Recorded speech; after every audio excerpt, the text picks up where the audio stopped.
Hello students, कैसे हैं आप। सर्दी बहुत पड़ रही है, अपना ध्यान रखिएगा और खूब मन लगाकर पढ़ाई करिएगा। तो आज हम पढ़ते हैं नेक्स्ट चैप्टर, जिसका नाम है आगे बढ़ने का रहस्य। राज क्या है आगे बढ़ने का, देखिए। समय के साथ बूढ़े होते गोविंदराव को एक ही चिंता थी कि अपना हुनर किसे सिखाएं। हुनर मीन्स कला, अपनी कला वह किसे सिखाएं। वह बहुत होशियार दर्जी मतलब टेलर थे। उससे कपड़े सिलवाने के लिए दूर दूर से लोग आते थे, पर अब वह अधिक काम नहीं कर पाता था। इसलिए चाहता था कि कोई हो जिसे वह अपना काम सिखा सके। एक सुबह जब गोविंदराव दुकान में बैठा काम कर रहा था, तब देखो क्या होता है।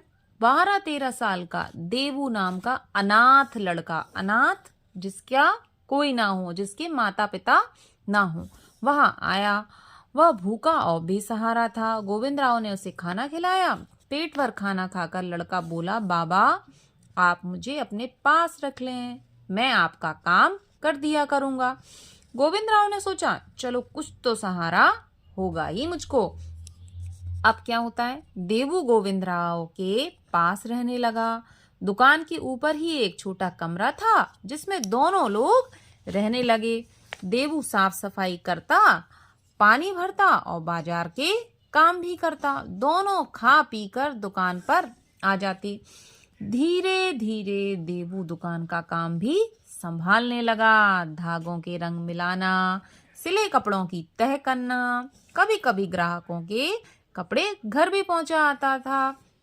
देवू अक्सर गोविंदराव को कपड़े को काटना और सिलाई सिखाने के लिए कहता, पर हर बार उसका एक ही जवाब होता, अभी धैर्य रखो। धैर्य मतलब धीरज रखो, सिखाऊंगा लेकिन धीरे धीरे।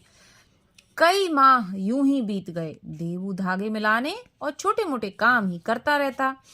गोविंदराव नाक पर चश्मा टिकाए सुबह से शाम तक काम में लगा रहता। एक शाम देवू किसी ग्राहक के घर कपड़े पहुंचाने जा रहा था। तभी उसे पास की झाड़ी से ची ची की आवाज सुनाई दी। उसने झांक कर देखा, एक चिड़िया कांटों में फंसी हुई थी।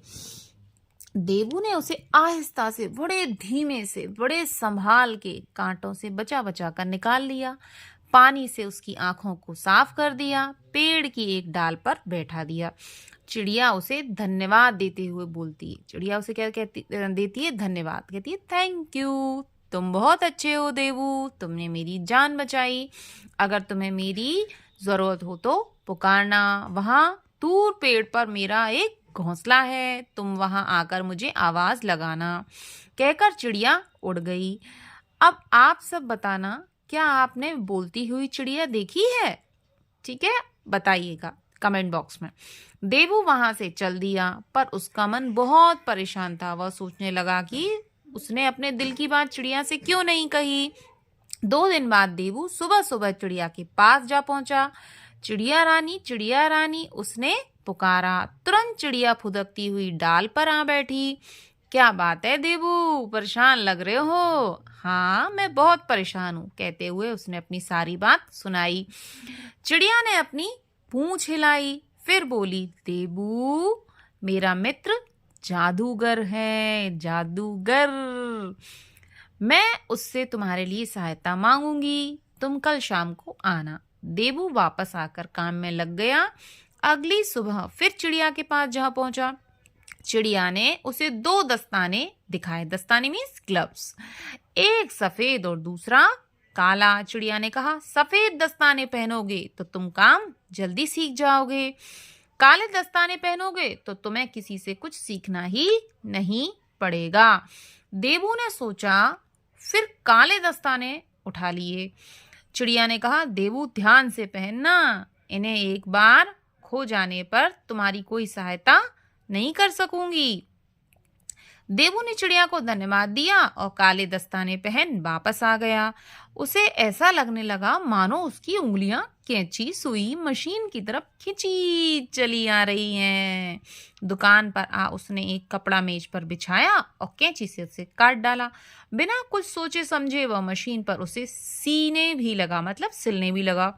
उसे खुद भी समझ में नहीं आ रहा था कि सारा काम किस तरह हो रहा है। दुकान से मशीन चलने की आवाज सुन गोविंदराव नीचे आ गया। अरे अरे अरे, यह क्या कर डाला? उसके मुंह से निकला। यह कीमती कपड़ा था। गोविंदराव को डर लगा कि कहीं कपड़ा खराब हुआ तो वो मालिक को क्या जवाब देगा। तभी देबू ने सिला हुआ कपड़ा उसके आगे रख दिया। कपड़ा बिल्कुल सही और सफाई से सिला हुआ था। तभी उसकी नजर देबू के काले दस्तानों पर पड़ी। वह समझ गया यह करामात इनकी ही है। दस्तानों के कारण दुकान पर काम बढ़ गया। एक भी ग्राहक को लौटना न पड़ता। देबू दस्ताने पहने काम में जुटा रहता। घंटों और दिनों का काम मिनटों में होने लगा, जिससे दुकान की आमदनी भी बढ़ गई। पर अभी बहुत सारे राज हैं जो मैं आपको आगे बताती हूँ।